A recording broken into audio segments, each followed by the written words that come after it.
नमस्कार प्रिय मित्रों, मैं ज्योतिषकार कमल आप सबका हार्दिक अभिनंदन करता हूं आपके अपने इस प्यारे यूट्यूब चैनल एस्ट्रो कमल में। दोस्तों, आज मैं आपको अप्सराओं की दुनिया में एक ऐसी अप्सरा की साधना बता रहा हूं जो बहुत ही सरल है। उस साधना को यदि संपन्न कर लिया आपने तो आपको एक ऐसी शक्ति मिलेगी जिसके बल पर आप अमेरिका में बैठे हुए व्यक्ति को यहां बैठ करके टेलीविजन की तरह देख सकते हो कि वो क्या कर रहा है। कोई भी आदमी जिसका भी ध्यान करोगे उसे तत्काल देखा जा सकता है कि बंदा इस समय कर क्या रहा है। यह अप्सरा सुनैनी अप्सरा के नाम से जानी जाती है। इसकी साधना 3 दिन की साधना होती है और बड़ी प्यारी साधना होती है। दोस्तों, ये अप्सराओं की साधनाओं के लिए कुछ विशेषताएं होती है, वो ध्यान में रखनी पड़ती है।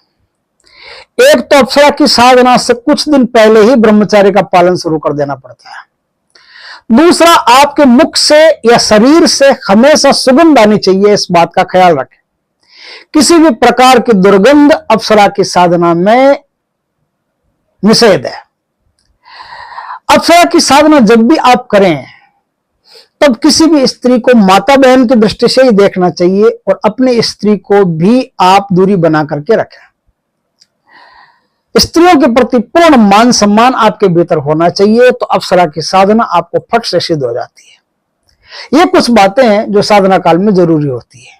साधना काल में ब्रह्मचर्य का पालन करना पड़ता है, भूमि पर शयन करना पड़ता है, दान पुण्य करते रहना पड़ता है, लड़ाई झगड़ा किसी से करना नहीं, शांत स्वभाव रखना पड़ता है। इस प्रकार से छोटी छोटी बातें, उनका ध्यान रखना जरूरी है। सुनैनी अप्सरा की साधना कैसे होगी, कैसे इस साधना को करेंगे, इस पर थोड़ी सी हम चर्चा कर लेते हैं। दोस्तों, ये जो साधना है, ये साधना या तो शुक्रवार से शुरू होती है।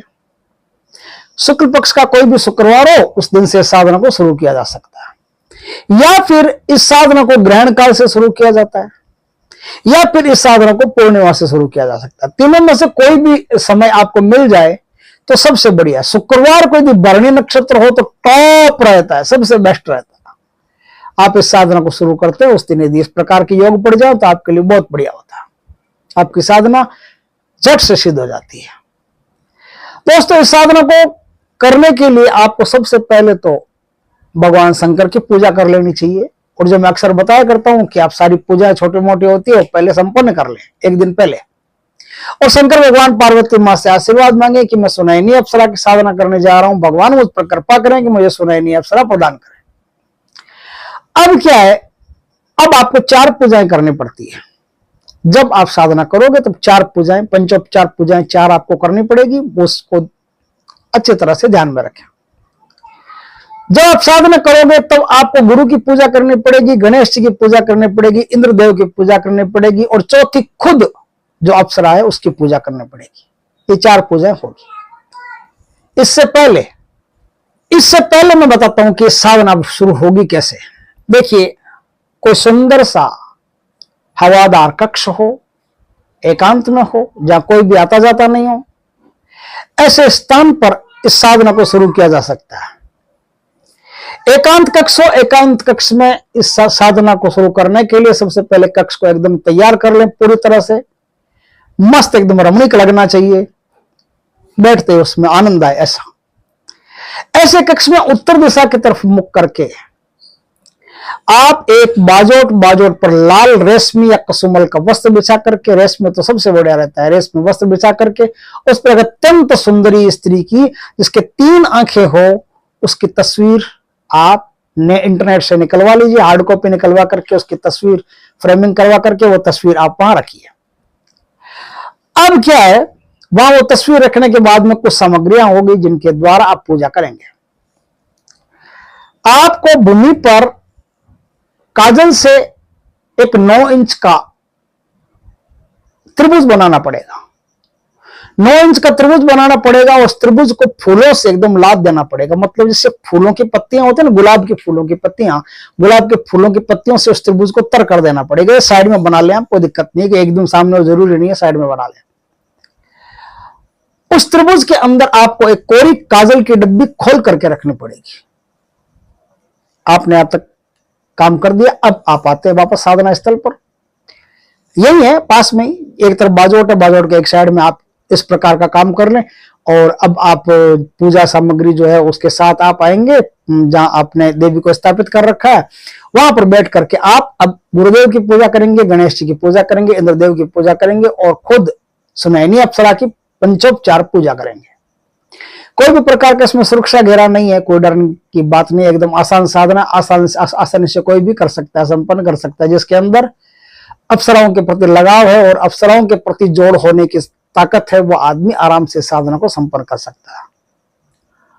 यहां तक का काम हो गया। अब आप अप्सरा का हाथ में पीले चावल लेकर के या चावल लेकर के थोड़ा जल लेकर के आह्वान करेंगे।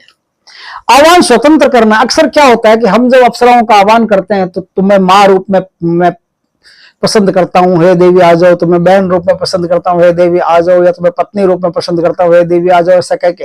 लेकिन यहां क्या है, यह सिस्टम उल्टा है। सुनैनी अप्सरा में क्या होता है कि आपको स्वतंत्र आह्वान करना पड़ता है कि हे देवी आ जाओ। किस रूप में, इसका कोई उल्लेख नहीं होता। क्यों नहीं होता? क्योंकि अप्सरा आपका अच्छी तरह से निरीक्षण करेगी, देखेगी कि आपके साथ किस रूप में कोई आदमी सही ढंग से रह सकता है। तो उसी रूप में अप्सरा आपके सामने आएगी, आपको कहेगी कि देखो भाई, मैं तुम्हें बहन के रूप में सिद्ध होंगी, करना हो तुम्हारी मर्जी, नहीं तो जाऊं। तो आप कहोगे नहीं करना, ये फूलों की माला पकड़ो। वो कहेगी माता के रूप में सिद्ध होंगी, तो माता के, बहन के, पत्नी के, जिस रूप में अप्सरा कहेगी उसी रूप में आपको उसको साथ में रखना पड़ेगा। और क्या क्या मदद करेगी इसके अलावा, ये तो काजल तो देगी, अप्सरा सिद्ध होने पर आपको एक काजल प्रदान करेगी। उस काजल को जैसे आप आंखों में साल लोगे, लगा लोगे, तो काजल को लगाने के बाद में तुरंत आपको हजारों किलोमीटर दूर, लाखों किलोमीटर दूर की चीजें आपको साफ साफ दिखाई देने लगेगी, ऐसे जैसे आप इस वक्त मुझे देख रहे हैं। इस तरह से आप किसी को भी कहीं भी कितनी दूर बैठा हो उसको देख सकते हैं। यह एक अद्भुत साधना है। अगर देवी आप पर प्रसन्न रही तो ये शक्ति हमेशा आपके पास रहेगी, और आपने इन शक्तियों का दुरुपयोग किया, गलत उपयोग किया, तो फट से अपना काजल आपकी आंखों में से निकाल करके ले जाएगी और फिर कभी आपको ऐसी साधना सिद्ध नहीं हो सकती। तो इस साधना का नियम बनता है कि आप सात्विकता पर रहें, किसी के प्रति भी कोई भी बात आप देख लें तो उसका डिंडोरा नहीं पीटे, किसी को भी बताया नहीं, बातों को गुप्त रखें। कोई खास बताने की बात हो कि बताना ही पड़ेगा, नहीं तो काम ही नहीं चलेगा और ये जनहित में, देश हित में है, इसलिए आप बता सकते हैं, वरना आप किसी की भी गुप्त बात किसी को भी नहीं बता सकते, सिर्फ खुद जान सकते हैं। किस किस रूप में आप मदद करेगी ये भी आपको देवी बता देगी कि मैं इस रूप में आपकी मदद करूंगी। साधना का नियम है, साधना संपूर्ण होने के बाद में आप फल, जो साधना का कर्म होता है वो आप में जल लेकर के देवी को अर्पण कर दें कि हे देवी, आज की मैंने जो भी साधनाएं की वो फल आपको समर्पित करता हूं। 21 माला का रोज का जाप करना पड़ता है। माला स्पट्टे की होती है, दिशा उत्तर होती है, कपड़े लाल होते हैं, लाल आपके कपड़े होंगे, बिना सिले हुए कपड़े होंगे, लाल वस्त्र बिना सिले हुए, उन्हें पहन करके 21 माला का आप स्पट्टे की माला से जाप करेंगे। 10 बजे रात्रि काल से जाप सिद्ध होगा। 3 दिन आपको साधना करनी है। अगर 3 दिन में हो जाती है तो ठीक है, नहीं तो आगे और करनी है, काफी दिन तक आपको चालू रखना है, लेकिन 3 दिन में हो जाती है, कोई दिक्कत वाली बात नहीं है। इस प्रकार से आपकी साधना शुरू होगी। साधना शुरू होने से पहले गणेश जी के एक मंत्र की माला जप लें। भगवान गुरुदेव के अपने एक जो गुरुमाला होती है, गुरु मंत्र की, वो एक माला जाप कर लें, और जो इंद्र भगवान है उनके एक मंत्र की माला जाप कर लें। उसके बाद में आपको मूल मंत्र की 21 माला का जाप करना है, और ये 3 दिन तक कंटिन्यू करना है। 3 दिन में आपके सामने अप्सरा खुद आ जाएगी, और अप्सरा खुद आकर के आपको एक काजल प्रदान करेगी, जिससे आपको दिव्य दृष्टि प्राप्त हो जाएगी। इस साधना में एक खास मंत्र है, उस मंत्र का उपयोग करना पड़ता है। ये मंत्र दीक्षित होकर के ही आपको साधना करनी है, वरना किसी काम की नहीं है। आप कितनी कोशिश कर लो बिना गुरु से दीक्षा प्राप्त किए, क्योंकि गुरु साथ में गुरु मंत्र भी देगा, तो बिना गुरु मंत्र के, बिना गुरु से दीक्षित हुए इस साधना को करने का कोई फल नहीं होता। इसलिए इस साधना का जो मंत्र है वो गुरु से दीक्षित होकर के फिर आप प्राप्त करें। साधना संपूर्ण होने के बाद में सारी सामग्री जो है वो आप नदी में प्रवाहित कर दें, और अब आपको एक माला इसकी सुनैनी अप्सरा की रोज जपनी पड़ेगी, ताकि आपकी आंखों में वो शक्ति बनी रहे।